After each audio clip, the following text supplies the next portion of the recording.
Merci d'être avec nous sur les antennes de la télévision Burkina Info. Bonsoir à tous et bienvenue à l'émission Le Grand Déballage. Aujourd'hui, nous avons l'honneur et le plaisir de recevoir le ministre de l'Éducation nationale du Burkina Faso, M. Jean-Martin Coulibaly est avec nous. Monsieur le ministre, bonsoir à vous. Bonsoir.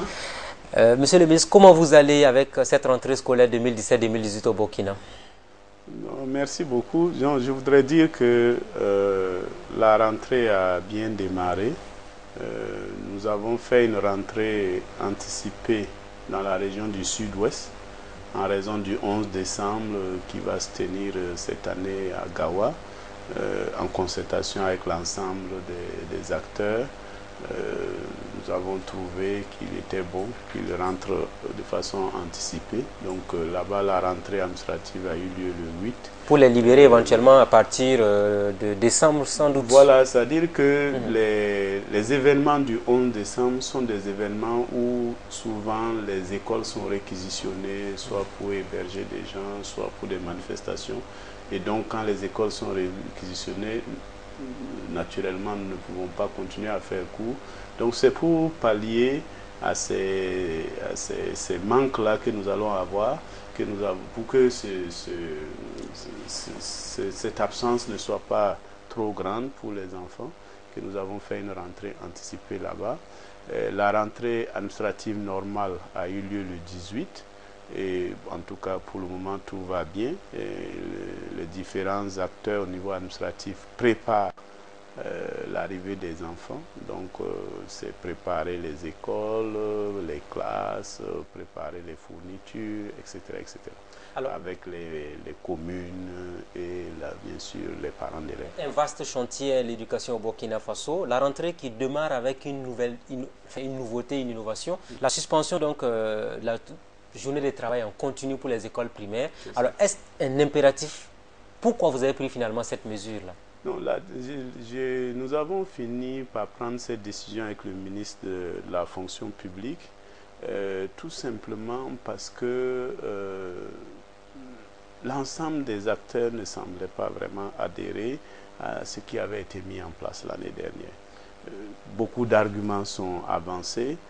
Je n'en suis personnellement pas vraiment convaincu. Et ce qui nous a poussé à prendre la mesure, c'est de dire qu'il faut peut-être nous donner un peu plus de temps pour mettre en place les mesures d'accompagnement dont nous avons parlé. L'année dernière, c'était assez laborieux à mettre en place puisque c'était un contexte quand même très bouillonnant, etc. Et nous n'avons pas voulu recommencer des tractations sur cette question-là. Parce que la question éducative, comme je le dis souvent, c'est une question qui est hautement importante. Et il ne faut pas donner des arguments ou des alibis aux acteurs d'arriver à des blocages qui sont pour moi parfaitement inutiles. À vous écouter attentivement, vous avez subi finalement la pression des partenaires sociaux pour en arriver à une telle décision? Non, c'est pas que nous avons subi. En fait, quand vous regardez, c'est l'ensemble des acteurs. Ce n'est pas le ministre qui va être dans la classe en train d'enseigner, etc. Si les enseignants, si les encadreurs, et même dans une certaine mesure, certains parents d'élèves disent qu'ils ne s'y retrouvent pas. L'année dernière, j'avais donné ma parole en disant « essayons ». Et si au bilan, nous pensons que ce n'est pas bon pour nous, nous allons retirer la mesure et continuer la réflexion. La valeur ajoutée, c'est ce que nous avons. La question que l'on est en droit de la valeur ajoutée, c'est d'avoir essayé et d'avoir des éléments pour fonder une étude plus, comment on appelle ça, plus scientifique de la situation et revenir. Parce que là, ce que nous avons pris comme mesure, ce n'est pas définitivement supprimé, je le dis clairement, parce que nous allons étudier la situation. Et si vous êtes attentif, beaucoup d'acteurs qui sont plutôt enseignants, encadreurs, semblent accueillir favorablement la mesure, mais on entend aussi les parents qui se disent bon, comment on va faire. Donc, c'est toute cette réflexion qui n'avait pas pu être menée. Je rappelle que l'année dernière, c'est une mesure que je suis venu trouver déjà prise. Nous avons dit aux acteurs, si ça a été pris, il y avait des raisons pourquoi ça a été pris, essayons. Et si à la fin, nous voyons des écarts, nous allons travailler à corriger les écarts avant d'y revenir. Donc c'est cette distance-là que je veux me donner, de regarder point par point les différentes mesures dont on parle. À vous entendre, vous n'êtes pas convaincu des arguments qui ont été avancés pour finalement la suspension de cette mesure? Moi, je suis de l'éducation. Oui. Je sais que les questions de rythme, les questions de pause, ne sont pas les arguments pour moi qui sont les plus valables dans ce cas-là. Vous avez dans Ouagadougou ici des établissements qui pratiquent cela et qui ont d'excellents résultats. Là où je suis d'accord avec les acteurs, c'est qu'il nous faut peut-être mettre en place un certain nombre de mesures d'accompagnement qu'ils estiment absents. Et je rappelle d'ailleurs que moi j'ai été élève à un certain moment. On allait, c'était la journée discontinue, mais on restait à l'école parce qu'on était trop loin de la maison. Donc ça veut dire clairement ça ne va pas résoudre le problème pour ceux qui sont dans les villes les plus reculées du pays. Peut-être c'est un groupuscule qui va en bénéficier. C'est peut-être déplacer le problème aujourd'hui. Ça nous permet de réfléchir sur le problème et d'analyser point par point où est-ce qu'il faut améliorer. Peut-être que la solution, ce n'est pas d'avoir une situation unique partout. Ouais. Il y a des pays où on a la situation pour le niveau rural, une autre situation pour l'urbain, et selon même les régions. Ouais. Donc, il nous faut juste nous donner le temps, comme je le disais, parce que le Burkina a évolué. De notre temps, peut-être, je ne sais pas combien d'élèves on était au Burkina, mais aujourd'hui, quand vous regardez, vous avez plus de 3,5 millions d'élèves qui sont dans le système.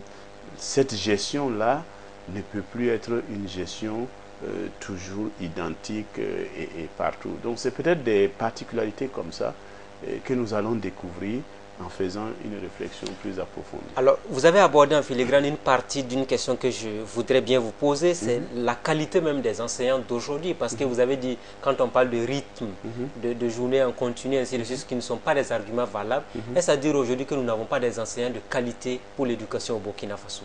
Non, il ne faut pas généraliser. Je dis, nous avons des enseignants d'excellente qualité, mais comme dans tout cas, nous avons aussi des enseignants de médiocre qualité. Et je le dis, c'est connu. Et c'est la question enseignante, je l'ai toujours dit, l'enseignant est le premier déterminant, presque le seul déterminant, je dirais, de la qualité de l'éducation. Comme disait Ban Ki-moon, un enseignant bien formé, même avec 100 élèves, peut faire quelque chose. Un enseignant mal formé, même avec un élève, il n'y arrivera pas. Donc les effectifs pléthoriques, ce n'est pas un argument aussi valable? Non, c'est un argument dans la mesure où, bien sûr, ça accroît le travail. Ouais. Bien sûr, l'enseignant qui est bon, qui peut faire un bon travail avec 100, si vous lui en donnez 50, il fera un excellent résultat. Donc, il est clair qu'on ne peut pas soutenir qu'il nous faut continuer à avoir des classes à 100. Et c'est d'ailleurs pour ça que l'État met des efforts considérables à accroître la construction d'écoles, etc. Et pour ramener ces ratios aux ratios d'encadrement idéaux qu'on connaît, qui se tournent autour de 25 à 30, 35 élèves. Ça, c'est utopique pour un pays comme le Burkina. Non, ce n'est pas utopique, c'est une question d'organisation, c'est une question de priorité. Et je peux vous dire que le gouvernement actuel y travaille. Nous voulons d'abord, par cet investissement massif, arriver à descendre de 70 à 50. Mais c'est progressif, ce n'est pas quelque chose qu'on peut décréter du jour au lendemain. C'est vraiment un rêve, monsieur le ministre. 30 élèves par classe au Burkina, c'est un rêve. Il faut rêver pour oser le réaliser. Si on ne rêve pas, oui. Ben, revenons sur la qualité des enseignants, parce que là c'est un sujet qui fâche. Beaucoup trouvent qu'ils sont nombreux qui arrivent dans l'éducation sans vocation, et on fait des concours, on passe par des écoles de formation privées, et on arrive, finalement l'enseignant même, le niveau, la qualité n'y est pas. Mais je crois qu'il ne faut pas qu'on mélange tout. Oui. Il y a des écoles privées de formation qui forment très bien. Décidément, la part est partagée à tous les niveaux, selon vous. Ce n'est jamais tout noir ou tout blanc. Moi, je connais des Parce écoles que l'État joue à l'équilibrisme, et c'est ce qui fait souvent qu'il y a Non, ce n'est pas une question d'équilibrisme. L'année dernière, j'ai eu tout un ensemble de rencontres. Je crois que nous avons eu jusqu'à 4 rencontres avec les promoteurs d'écoles privées de formation des enseignants. J'en ai visité. j'ai vu le travail que certains font, c'est un travail de bonne qualité. Parce que vous savez, si on dit toujours au Burkina, il faut tout noircir, ceux qui osent faire des choses avec leurs propres ressources, parce qu'ils veulent accompagner le pays, vous les découragez aussi. Parce que c'est tout ça qui fait le développement du pays. Ces gens qui ont, même si c'est des initiatives privées, même si on dit qu'ils gagnent de l'argent dedans, ils ont quand même cru en quelque chose, parce que le secteur social, en général, ça ne rapporte pas des 1000 et des 100. Voilà. Donc, il faut quand même saluer ce travail-là. Mais là où vous avez raison, j'ai dit aussi que peut-être que nous devons revoir les conditions de recrutement. Nous ne pouvons pas continuer à recruter dans l'enseignement en faisant des QCM et puis des tests psychosociaux. Il nous faut vraiment tester la motivation des gens à être ou pas enseignants.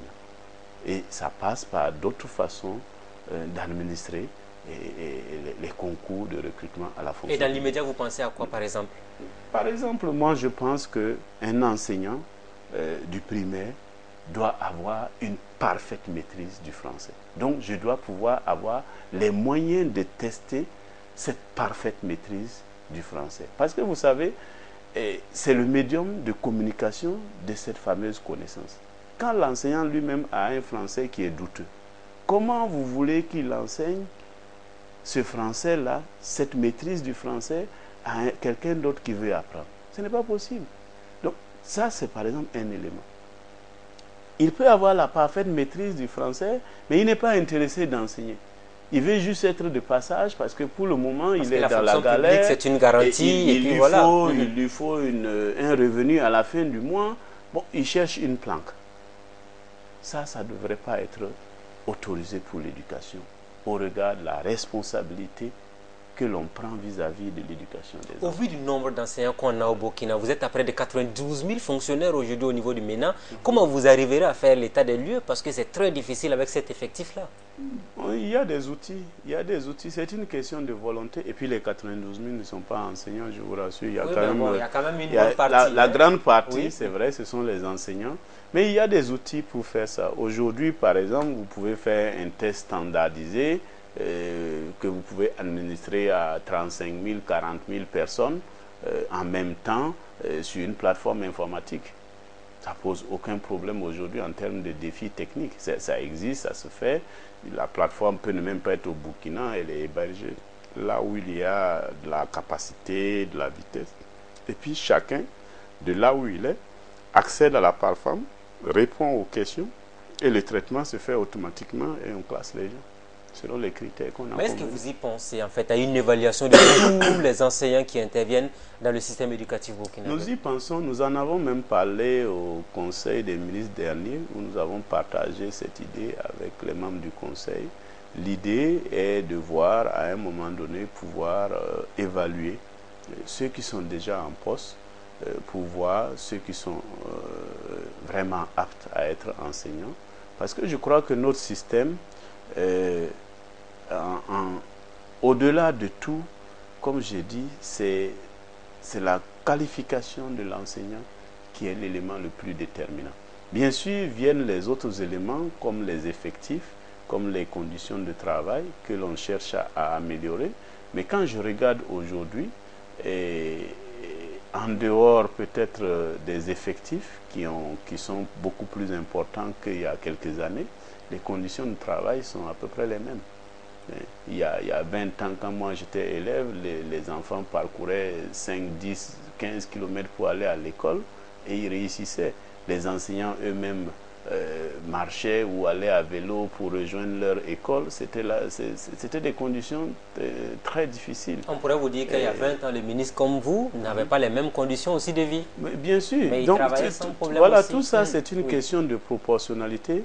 En fait, je donnais cet exemple pour dire que le déterminant, c'est vraiment l'enseignant et il faut que nous puissions travailler à ce que nos enseignants soient accompagnés à mieux se qualifier, à se professionnaliser. La question, oui. Lire plus, avoir accès à des manuels, avoir accès à des formations, mais des formations qui leur apportent vraiment un plus, etc., etc. Et nous travaillons effectivement sur ces éléments. Que vaut la vocation pour un enseignant qui a passé pratiquement 6 mois sans avoir le moindre salaire, qui attend son mandatement, qui attend ses indemnités, l'État qui ne joue pas son rôle face à ces enseignants? Vous voulez qu'ils aient la vocation dans cette situation comment? Bon, je crois que ça, c'est des situations d'il y a quelques années. Vous voulez dire que la question a été définitivement réglée? Aujourd'hui, des enseignants qui font 6 mois sans salaire, je ne pense pas que ça existe actuellement au ministère de l'Éducation. Et peut-être 1 mois de retard. Et même là-dessus, je pense que souvent on jette trop rapidement la pierre à l'administration. Moi, je regarde, l'année dernière, c'est des questions sur lesquelles je me suis impliqué personnellement. Même les questions de correction d'indemnité. L'année dernière, je suis allé, j'ai rencontré les forces, les acteurs à Djibo. On m'a dit, voilà, les enseignants m'ont dit, ils souffrent déjà et ils ont ce problème de correction. Quand on a quitté, je suis allé faire le point avec la direction régionale. Il s'est avéré que sur près de 2000 et quelques dossiers qui étaient en retard, quand on a fait le point, 1 semaine après, il y avait 1/3 des dossiers où il manquait des choses. Si l'enseignant lui-même qui constitue son dossier, il a reçu une fiche où on dit il faut ça, ça, ça, tout est listé. Et il envoie son dossier, il manque une pièce. C'est qui porte la responsabilité du retard du mandatement? Lui, il est seul. Et il a juste une liste comme ça à vérifier et à envoyer. Il n'est pas capable de mettre tout et de déposer. Et il veut accuser les autres qui mettent 1 semaine ou 2 semaines à traiter des milliers de dossiers. Vous voyez, là, ce n'est pas proportionné. Donc, si déjà chacun s'assure que son dossier est vraiment complet, hein, qu'il vérifie lui-même, qu'il dépose lui-même en bonne... Il y en a qui s'asseyent, qui disent au cousin de déposer. Sauf que 2 ou 3 semaines après, le cousin n'est toujours pas passé à la DRH déposer. Et il a le dossier à la maison. Mais lui, il est assis là-bas, il dit, ça fait 3 semaines, j'ai remis à mon cousin de déposer. Vous connaissez les conditions. Je connais tout ça. Vous connaissez les conditions. Est-ce que l'enseignant peut quitter une zone très reculée, s'absenter de son poste pour venir? Oui. Ce que j'essaie de dire, que c'est vrai, c'est un ensemble de conditions dans lesquelles nous travaillons, mais la responsabilité des 3 semaines où le dossier dort chez le cousin n'est pas au niveau de l'administration. Parce que lui, il est assis à Djibo là-bas, il dit qu'il a donné de déposer. Et il s'est dit que ça fait 3 semaines que le cousin a déposé. Sauf que ça fait 3 semaines que le cousin a le dossier chez lui. Et que le dossier n'est même pas encore arrivé à la DRH. Et il attend le mandatement. Et après, la date de mandatement passe. Parce que vous savez que c'est quand même, à un moment donné, les finances ferment tous les trucs pour pouvoir traiter les salaires. Donc, soit ça arrive à une certaine date, ou ça arrive après une autre date. Mais il y a une période, même si ça arrive, vous ne pouvez plus procéder à la correction parce que c'est déjà tard. Donc, toutes ces dates-là sont connues par tout le monde. Donc, ce que je veux dire, qu'il faut vraiment, dans tous ces aspects-là, que chacun y mette du sien, que chacun traite avec le plus grand sérieux son propre dossier. S'il est reçu, que je vérifie qu'effectivement il a été reçu, que j'ai la preuve. Moi, j'entends beaucoup de gens qui appellent et tout. L'année dernière, nous avons été présents sur certaines radios pour répondre aux gens. Et on s'est aperçu, quand les gens affirment, je dis, bon, ok, si vous avez déposé, normalement, on vous a donné un papier. Quel est le numéro qui figure sur le papier? Il n'a pas eu le papier, donc il n'a pas déposé. Mais il appelle à la radio, il dit, oui, lui, il a son dossier depuis, on n'a pas corrigé. Il interpelle le MENA. Ouais. Et la lourdeur administrative qui bloque les dossiers, ça aussi, ça existe. La lourdeur, elle existe. Et la lourdeur, nous en sommes tous comptables. Nous en sommes tous comptables. Il y a certains qui ne font pas leur travail. Il y a certains qui ne font pas leur travail. Ça, c'est connu, c'est vérifié. Mais notre fonction publique, c'est pour ça que je dis toujours que c'est en ce que chacun va faire avec la diligence qui sied, avec la rigueur indispensable et avec l'engagement qu'il faut, le travail qui lui est confié, que nous allons transformer ce pays-là. Parce que, bon, quand je prends un exemple tout de suite, bon, on a fait la rentrée, j'entends des velléités d'inspecteurs qui disent, bon, il faut suspendre notre participation à telle activité parce que telle promesse dans notre protocole n'est pas tenue. Sauf que quand ils prennent une responsabilité comme ça, qui est-ce que ça impacte? Ça veut dire toutes les informations de rentrée qui doivent venir pour qu'on traite les dossiers d'autres personnes ne viennent pas. Et après, c'est les mêmes qui disent, bon, ça c'est en retard, et donc encore, on prend d'autres mesures. Bon, on tourne finalement. Mais si le gouvernement prend des engagements qu'il ne respecte pas, est-ce que ce sont les inspecteurs qui en sont coupables? Mais quand le gouvernement prend des engagements, en face, là, quels sont les engagements que les autres ont pris en face? Vous avez déjà vu dans un protocole où on dit le gouvernement, et après les partenaires sociaux s'engagent à... On a souvent l'impression qu'au niveau du gouvernement... Moi, je n'ai jamais vu un protocole comme ça, où les partenaires disent, en contrepartie, nous, on s'engage à... Je n'ai jamais vu un protocole comme ça. Donc, il faut que ça aussi, ça change. Mais ça dépend de vous. C'est vous, le gouvernement, qui... Non, puisque apparemment, on a l'impression qu'au niveau de l'exécutif, vous avez peur. On a l'impression que vous avez peur des partenaires sociaux aujourd'hui. Non, ce n'est pas une question de peur. C'est une question où on laisse aussi les gens à leur propre responsabilité. Si vous êtes capable de demander, je prends un exemple, vous dites, bon, aujourd'hui, la copie, elle est mal payée. Vous négociez avec l'État, avec le gouvernement, on s'entend, on dit, ok, on revalorise. Bien. En contrepartie, qu'est-ce qu'il devrait y avoir comme engagement? Qu'il y ait de la probité, qu'il n'y ait pas de moins de fraude, et que les corrections soient sérieuses, qu'on ne soit pas obligé de reprendre des délibérations, parce qu'il y en a qui ont bâclé la correction et pour après partir en vadrouille. Voilà. On doit pouvoir, en tant que partenaire, prendre ce type d'engagement en disant, bon, en contrepartie, ben, nous nous engageons à des corrections beaucoup plus sérieuses et à éviter que des délibérations soient reprises pour mauvaise correction, par exemple. Et en ce moment, chacune des parties peut suivre quelle partie suit ou ne suit pas son engagement. Par exemple, le cas des inspecteurs dont on parlait tout à l'heure, vous pensez aujourd'hui que ce n'est pas logique, leurs revendications, ce n'est pas juste? Bon, moi, je pense que ce n'est pas des revendications. Sur ce que je viens d'évoquer, ce n'est pas des choses qui sont pertinentes. Parce que... Mais ça peut bloquer le système. Et c'est vous encore qu'on va interpeller en tant que premier responsable du département. Nous allons discuter. Et je les reçois, je crois, c'est le 28.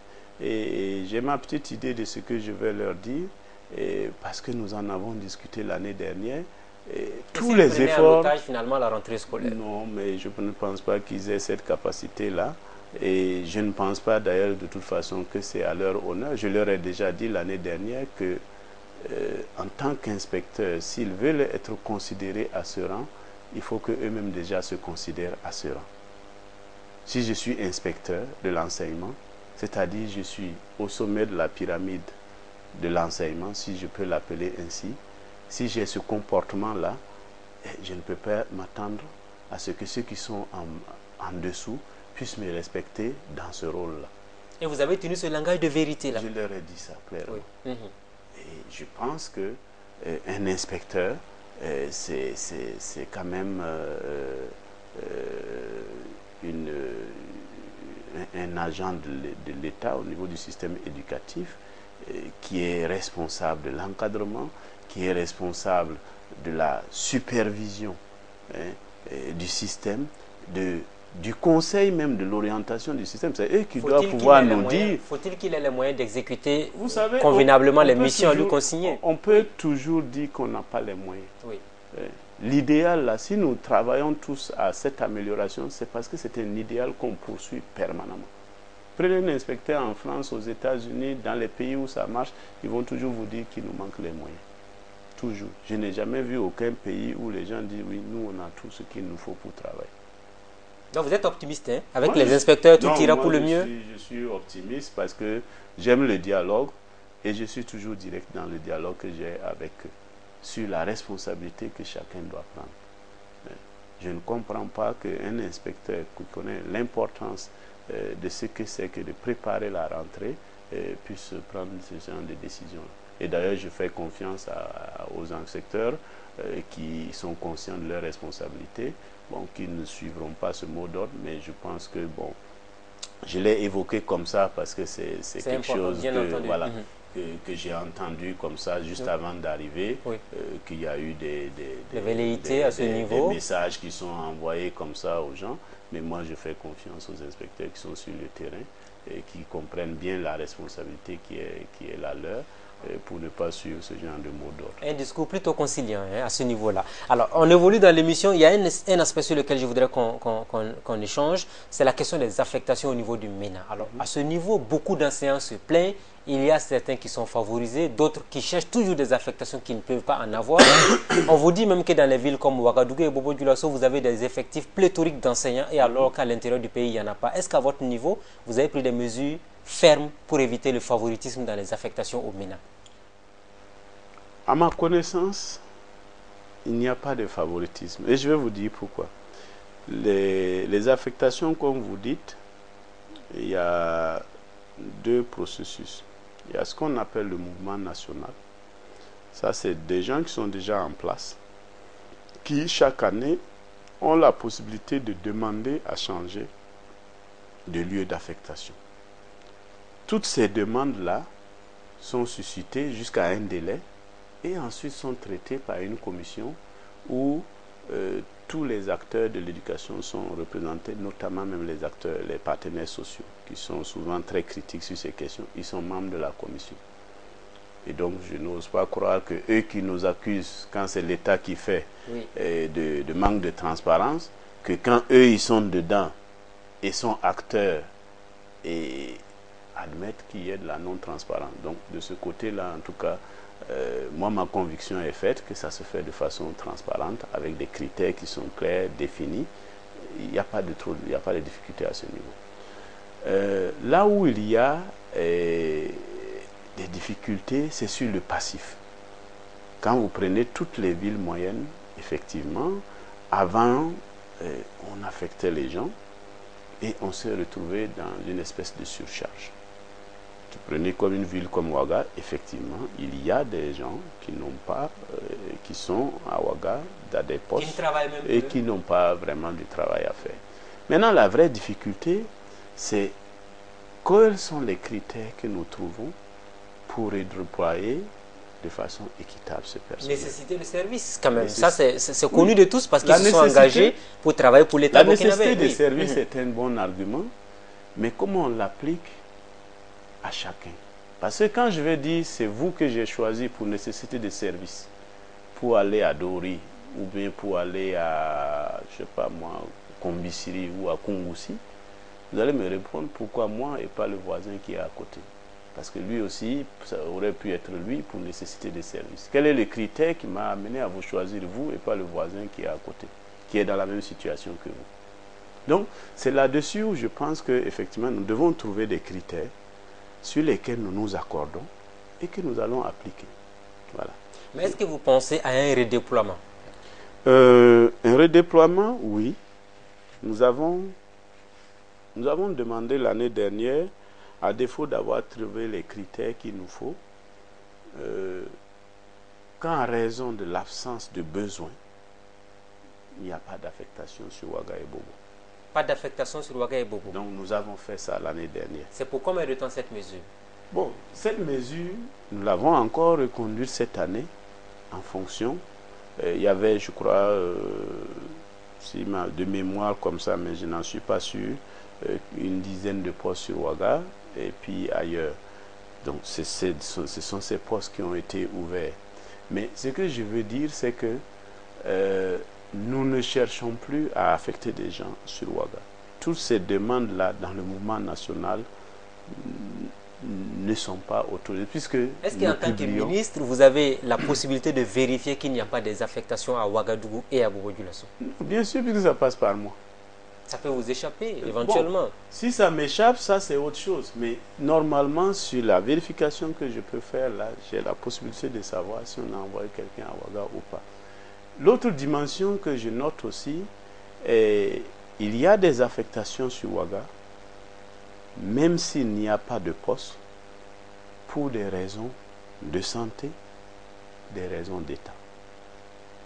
et c'est moi qui gère ça. Raison d'État, ça veut dire quoi concrètement pour l'enseignant qui nous regarde à Falangoutou par exemple? Raison d'État, je crois qu'on ne peut pas trop en parler. C'est pour ça que j'appelle ça raison d'État. Donc c'est la porte ouverte. Hein? Non, parce que le ministre... C'est l'avantage que le ministre a pour envoyer peut-être quelqu'un, une connaissance à Ouagadougou, à Bobo-Dioulasso. C'est possible, oui. Mais un ministre qui est responsable ne le fait pas et je suis un ministre qui est responsable. Quand je dis raison d'État, l'année dernière, j'ai été clair avec les partenaires.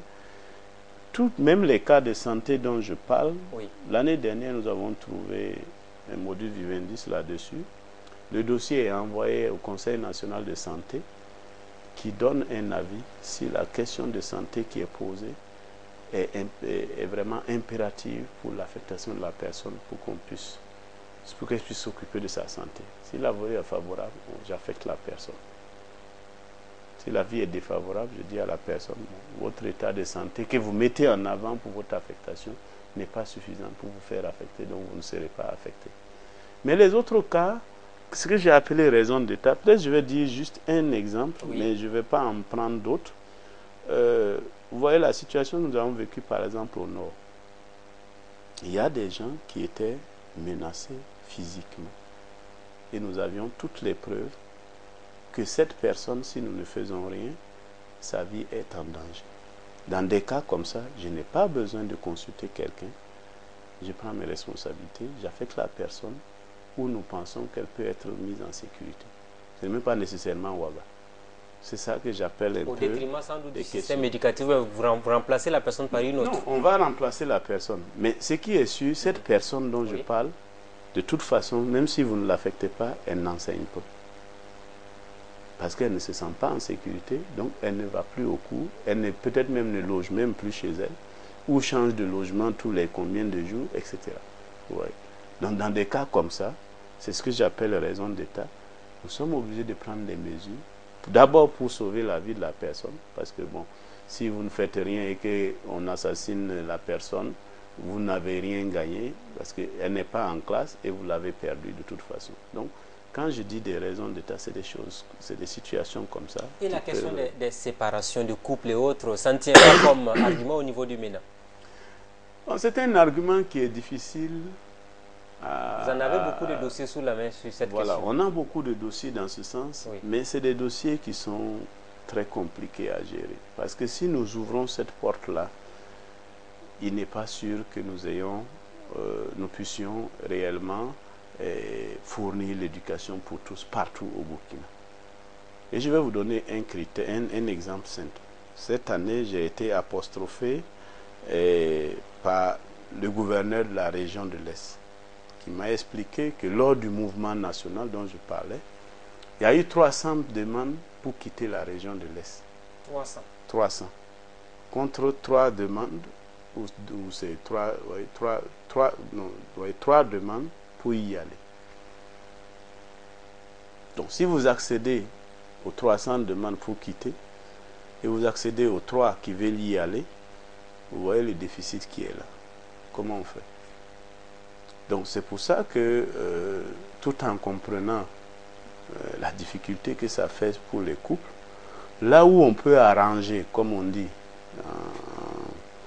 en langage familier, nous essayons d'être sensibles à ces causes-là. Mais si l'idée, c'est de faire un vaste mouvement de regroupement des uns et des autres, je crois que c'est un exercice qui va être très périlleux pour le système éducatif. Vous êtes ministre de l'Éducation nationale au Burkina, on vous attend sur un dossier, c'est celui de Mangodara, dont le nom d'un enseignant a été cité pour avoir enceinté 4 filles. Où vous en êtes avec ce dossier aujourd'hui? Donc le dossier est très très avancé. Nous avons demandé à ce que les concernés s'expliquent par lettre ce qui a été fait. Donc les faits sont avérés par les lettres d'explication. L'enseignant a reconnu effectivement. Non, ce n'est pas, comme je l'ai dit la dernière fois, ce n'est pas un enseignant qui a été l'auteur de tout cela. Dans les enquêtes que nous avons eues, les situations sont multiples. Ça nous a permis d'éclairer vraiment toute la situation. Ils sont combien d'enseignants dans la zone qui sont dans cette situation aujourd'hui? Ils sont deux enseignants principalement. Et ça concerne 4 filles qui ont été enceintées par ces enseignants. Donc, chacun a enceinte 2 filles ou comment Voilà, ça s'est passé? chacun des enseignants est responsable de relations coupables avec 2 filles et en conduit donc à des grossesses. Et ils vivent même, je crois, en concubinage avec au moins une des 2. Et nous sommes en train de traiter les dossiers de façon conforme en respectant tous les textes. Parce que vous savez, comme je l'ai dit la dernière fois, il ne faut pas se fier au sensationnel pour aller après créer des torts à d'autres personnes. Donc nous faisons vraiment un bon éducateur ne doit pas avoir ce comportement quand même. Donc oui, mais il faut déjà faire la preuve des choses. C'est pas parce qu'on a déclaré à la radio que c'est vrai. Si nous avions suivi la radio, on a dit un qui a enceinté 5 filles. Bon, nous aurions pu prendre déjà quelqu'un comme ça en haut, et puis bon, nous avons voulu regarder, et en regardant, on voit qu'il y a des nuances, il y a des précisions. Et le dossier est très avancé, tous les rapports sont rentrés. Et nous attendons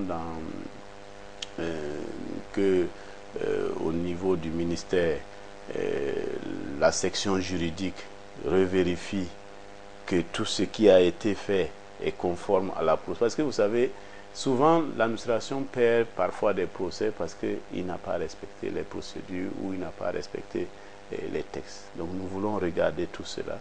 Et si tout cela est conforme, je vais faire un rapport au chef de l'État avec les propositions que le ministère fait en termes de sanctions. Alors, est-ce qu'il est possible de les radier des effectifs aujourd'hui?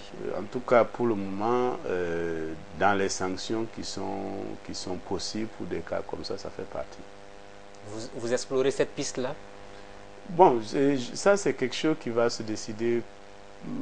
Ce n'est pas une décision du ministre. Le ministre propose et peut-être le conseil peut décider ou pas. Mais vous, ministre, aujourd'hui, vous pensez qu'un enseignant qui a des relations coupables avec son élève mérite quelle sanction? Ma position personnelle, un enseignant qui a ce type de relation n'a rien à faire dans une classe. Ce n'est pas sa place.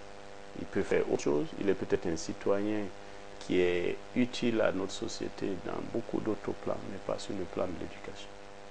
Surtout si c'est 2 fois en plus. Pas d'affectation pour faire oublier l'histoire et autres? Non, parce que vous savez, c'est une question en tout cas pour ce qui me concerne, hein, oui, mais encore une fois, je dis, ce n'est pas la décision du gouvernement. C'est au lieu que ça va se décider. Ce n'est pas la décision du gouvernement, le gouvernement décidera en temps opportun et sur la base du rapport que je soumettrai.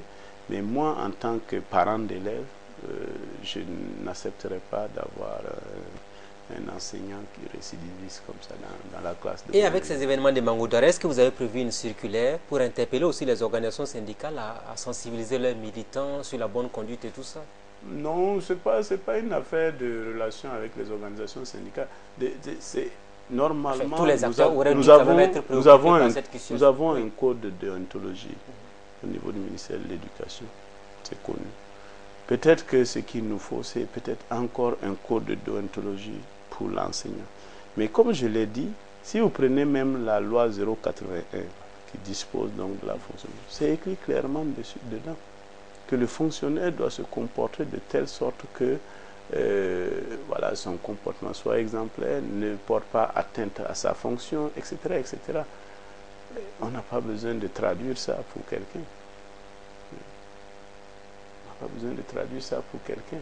Et j'ai dit que, d'ailleurs, je crois que c'était sur un plateau où j'étais ensemble avec un des responsables syndicaux qui était parfaitement sur la même ligne que moi. Il a dit, il n'y a rien qui peut excuser un comportement comme ça de la part d'un enseignant. Rien. C'était les mots du responsable syndical en question. Donc je crois que là-dessus, les partenaires sociaux et les autorités du ministère que nous sommes parfaitement sur la même ligne d'analyse. Les Burkinabés veulent vous entendre en tant que premier responsable d'éducation sur la situation au nord. Est-ce que les écoles qui avaient été touchées par les actes terroristes ont été rétablies? Est-ce que toutes les dispositions ont été prises pour la sécurité des enseignants? Le cas Salif Badini reste en l'état actuellement.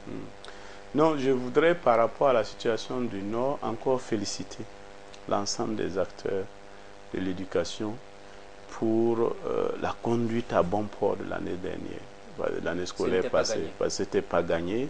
Quand j'y suis allé en janvier, c'était très compliqué. En mars, c'était toujours pas gagné. Et à un moment donné, au niveau du ministère, nous avions commencé à réfléchir sur est-ce qu'il ne fallait pas déplacer les enfants dans d'autres centres d'examen, etc. Nous avons dû même voilà, monter des scénarios comme ça, faire les simulations, comment on organise cela, etc. Et grâce à la résilience des acteurs, des communautés, des populations, tout le monde, nous avons réussi à faire achever cette année, à tenir les examens dans les lieux où ils devaient être tenus sans déplacer aucun élève, sans déplacer aucun examinateur, etc. C'est une prouesse. Et nous avons continué ce travail-là. Et c'était grâce, bien sûr, aux mesures fortes prises par le président du Faso lui-même sur les questions de sécurité et sur les questions de défense. Et je crois que ces mesures sont toujours en vigueur et nous pensons que les populations continuent de se sentir en sécurité grâce à ces mesures et que nous ayons une rentrée qui se passe parfaitement bien. Le cas Salif Badini, le dossier où il en est actuellement? Non, Salif Badini, comme je l'ai dit l'année dernière, nous avions déjà fait tous les processus qu'il faut pour témoigner la reconnaissance du ministère. Il n'a pas été reconnu comme il se devait, il a été inhumé rapidement et tout ça. Non, bon, ça c'était. Je crois que ça c'était des allégations qui n'étaient pas fondées. Et j'ai eu l'année dernière à m'en expliquer. Et le ministère a été fortement représenté, le gouvernement même, parce qu'en dehors du ministère, il y avait le ministre comment on appelle ça, de l'administration territoriale qui était là-bas, etc. Je pense que de ce côté-là, tout a été fait dans les règles de l'art. Ce qui nous reste, c'est la reconnaissance. Et ça, c'est quelque chose dont nous avons également discuté, qui est prévu et qui va se faire en temps prochain. Un hommage à Salif Badini en perspective au Burkina? Qu'est-ce que vous entendez par hommage? Vous avez des reconnaissances? Oui, mais ça va se faire. Soyez patient, vous allez le savoir. Oui, Tensi, alors. Alors, parlons à présent donc d'un autre sujet important lié à l'éducation, les cantines scolaires qui ne sont pas approvisionnées à temps. Beaucoup s'en plaignent, les écoles sous paillotes. Est-ce que sur ces deux dossiers, des signes positifs sont à noter au Burkina?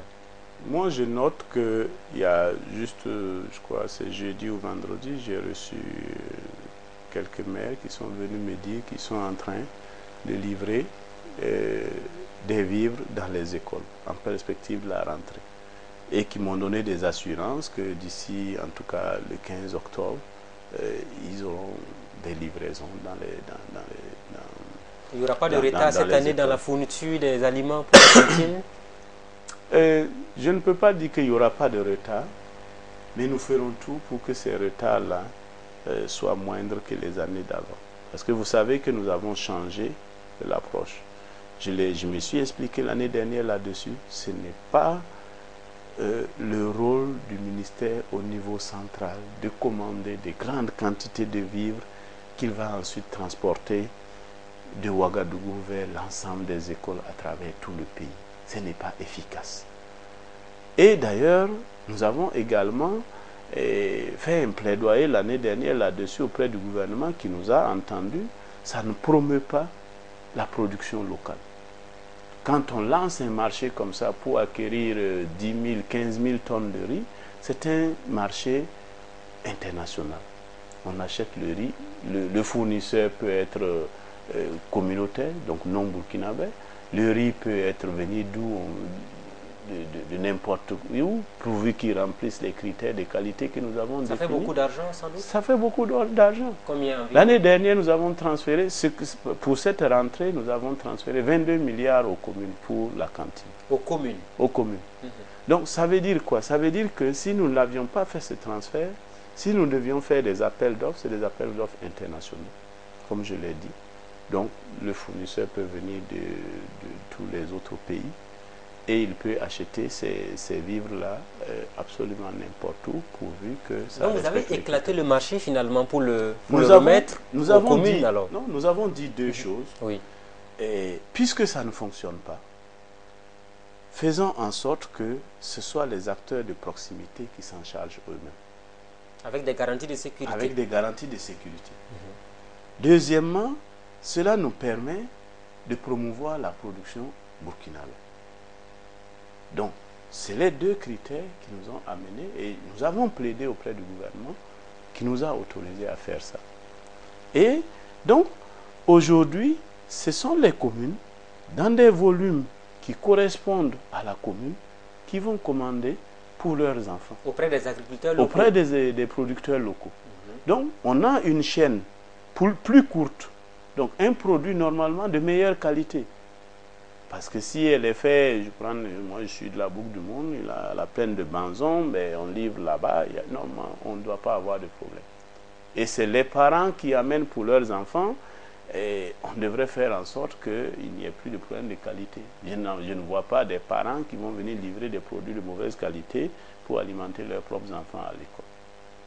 Ça, c'est chose que nous avons connue lorsqu'il s'agit des grands marchés. Lorsque vous faites l'expertise, vous vous rendez compte que c'est impropre. Et on refuse, il faut encore donner des délais beaucoup d'incidents liés à ces aliments. À la gestion de ces marchés-là. Parfois, vous avez les vivres, il faut les stocker, puisque on vous livre à Ouaga, il faut des magasins, et après de Ouaga, il faut organiser le transport vers toutes les écoles. C'est trop compliqué. Là, on achète localement. On peut même s'entendre, et ce sont les conseils que nous avons donnés aux communes, on peut s'entendre avec les producteurs qui, eux, organisent le stockage de leur production pour leur dire, bon, ce mois-ci, vous livrez 1 ou 2 sacs. Quand ils auront fini de consommer cela, ils vont vous faire appel pour que vous livriez les 2 ou 3 sacs qui suivent, ainsi de suite. Au lieu que l'école stocke, je ne sais pas moi, 20 ou 50 sacs, on stocke chez le producteur local qui livre à la demande selon la consommation de l'école. Le développement endogène, clair. Voilà. Alors, un autre aspect important, en tout cas, on va suivre sur le terrain avec vous pour voir si ça marche correctement, comme c'est une innovation à votre niveau. Deuxième élément très important, les manuels scolaires. À ce niveau aussi, les enseignants se plaignent, les dotations n'arrivent pas au bon moment. Qu'est-ce qui bloque? La question des manuels, il y a, je dirais, 3 problèmes là-dedans. Le premier problème, c'est l'édition. Nous sommes très faibles en édition dans notre pays. L'édition, c'est quoi? On a un contenu, mais il faut l'organiser de façon attractive. Quand vous prenez un livre, ce qui vous donne envie de lire le livre, c'est le travail d'édition qui a été fait. Sinon, on pourrait prendre, quand je finis mon manuscrit, on photocopie le manuscrit et on en fait un livre, personne ne va lire ça. Donc, il faut un travail d'édition qui organise le contenu de façon attractive. On a des difficultés dans ça. Et jusqu'à présent, moi je suis venu trouver cela. Le travail d'édition qui avait été fait, et le MENA n'en était pas propriétaire. De sorte que quand il lançait le marché, par une concurrence ouverte, celui qui gagne le marché, on lui dit d'aller récupérer les films avec quelqu'un d'autre qui a fait le travail d'édition. Et cette personne dit, bon, puisque moi je suis propriétaire du travail d'édition que j'ai fait et que je n'ai pas gagné le marché, je ne vous donne pas mes films. Et on s'est retrouvé dans des embrouilles immenses comme ça. Alors, la solution finalement pour vous, c'est laquelle? La solution, c'est que nous avons repris tout ce travail-là à zéro pour doter le MENA de ses propres films, donc de son propre travail d'édition. Est-ce que vous serez dans les délais? Non, ce n'est pas une question de délai, ce n'est pas un travail qu'il faut envisager dans la précipitation. Mais les enfants, ils vont à l'école, ils n'auront oui, je pas sais. Oui, nous avons quelques stocks dans les magasins que nous avons distribués l'année dernière. Nous pourrons couvrir ces stocks-là? On a distribué l'année dernière, c'est vrai, nous n'avons plus de stock. Donc nous allons pouvoir commander cette année un certain nombre de manuels sur la base du travail que nous avons fait l'année dernière. Mais comme je l'ai dit tantôt, c'est un travail que nous devons poursuivre pour que demain, nous soyons en capacité de lancer nos travaux, nos appels d'offres d'impression en ayant nos propres films. Celui qui gagne le marché, il vient prendre les films, il va faire l'impression, il nous livre nos manuels. Donc, je disais donc, premier problème, problème d'édition. Deuxième problème, c'est le problème de l'impression. Si vous avez remarqué, même les marchés qui sont passés, les livres, la qualité des livres était contestable. Donc tout cela, nous avons demandé l'accompagnement d'experts pour redéfinir cela. Quand nous avons fait le contrôle, il s'est avéré que c'est les définitions que nous mettons dans l'appel d'offres qui ne permet pas de fournir donc un livre de meilleure qualité. Donc il faut rehausser la définition du livre que nous voulons pour que celui qui nous livre la qualité que nous avons demandée. Et donc ce travail également est fait, la qualité des livres va être rehaussée et c'est un travail, on se rend compte que c'est un travail qui est... En tout cas, nous avons encore du chemin. Il y a du chemin, mais je pense que d'ici 2018, la rentrée de 2018, c'est un processus que nous aurons beaucoup. En octobre, là, nous allons avoir un appel d'offres qui remplit les normes telles que je les souhaite. Et nous devrions avoir sur cette livraison des livres de meilleure qualité. Attendons de voir ce que cela va donner, parce que souvent, ce n'est pas simple. Qui dit MENA dit également construction des écoles, des toits qui s'envolent en pleine saison pluvieuse. À ce niveau, qu'est-ce que le MENA compte faire? Est-ce que vous avez une liste noire d'entreprises défaillantes, des entrepreneurs véreux qui réalisent mal les écoles au Burkina Faso? Ce que nous avons fait depuis que je suis là, et pour cette année par exemple, nous avons répertorié tout ce que les communes, les parents nous ont signalé comme école en structure éducative. Ce n'est pas toujours des écoles, des fois c'est des lycées. Structure éducative endommagée. Et nous avons sur ça instruit les directions déconcentrées de faire l'évaluation pour savoir le coût de réparation. Ça c'est un. Deuxièmement, au niveau de la direction des marchés publics, j'ai demandé que l'on ressorte l'entreprise qui a fait les constructions, le bureau d'études qui a fait le suivi, et nous avons fait une liste de toutes ces structures que nous avons envoyées à l'ARCOP, parce que c'est au niveau du ministère des Finances que l'on prononce, si vous voulez, si une entreprise doit être exclue ou pas. Nous avons dit au ministère des Finances, voilà la liste des gens qui ont travaillé sur ces ouvrages, qui ont été endommagés par les intempéries que nous avons connues. Et vous ne voulez plus les voir encore sur vos chantiers? Nous ne souhaitons plus qu'ils puissent concourir au marché du ministère de l'Éducation nationale. Mais cette décision n'est pas prise par le MENA. Nous sommes un ministère technique. Nous avons obligation de le signaler au ministère des Finances. La décision se prend au niveau du On posera la question à l'occasion à la ministre de l'économie du Burkina Faso. Une dernière question, nous sommes à la fin de cette émission. Vous avez le monde éducatif qui vous regarde, vous avez les enseignants, les syndicats. Vous, ministre de l'Éducation, quel est le message que vous avez à tout ce monde-là qui vous suit sur Burkina Info? Moi, j'ai un seul message. Et il n'est pas... c'est un message qui est simple. Dans tout ce que nous faisons, voyons l'enfant burkinabé que nous voulons former, éduquer. Et ça va nous donner du courage pour dépasser nos frustrations, nos insatisfactions, nos conditions de travail difficiles que je ne méconnais pas. Moi-même, j'estime que je travaille dans des conditions de travail difficiles. Vous êtes un privilégié, un ministre quand même. Enfin, ça va. Venez me voir à mon bureau, vous verrez ce que je dis, et ce n'est pas une vue de l'esprit. Mais comme je le dis toujours, c'est seulement par notre travail que nous allons pouvoir améliorer ces conditions dont nous nous plaignons. Personne d'autre que nous ne viendra les améliorer et puis ensuite nous prendre, nous installer dans des conditions idéales. C'est nous qui les voulons, ces meilleures conditions. Il n'y a que nous pour les faire advenir. Personne d'autre.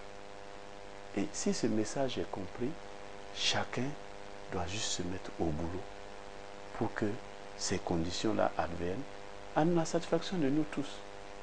Comme dit, je finirai par ça, comme disait le président du Faso, on ne peut pas partager une richesse qui n'a pas été produite. Il faut d'abord que les Burkinabés s'engagent à produire cette richesse-là. Et après seulement, on va se poser la question du partage. On s'arrête là pour aujourd'hui. Merci à vous. Merci bien. C'était le ministre de l'Éducation nationale du Burkina sur le plateau de l'émission Le Grand Déballage. Bonne rentrée scolaire à tous et à chacun. Très bonne suite de programme à tous. Et à très vite sur Burkina Info TV. Bonsoir chez vous.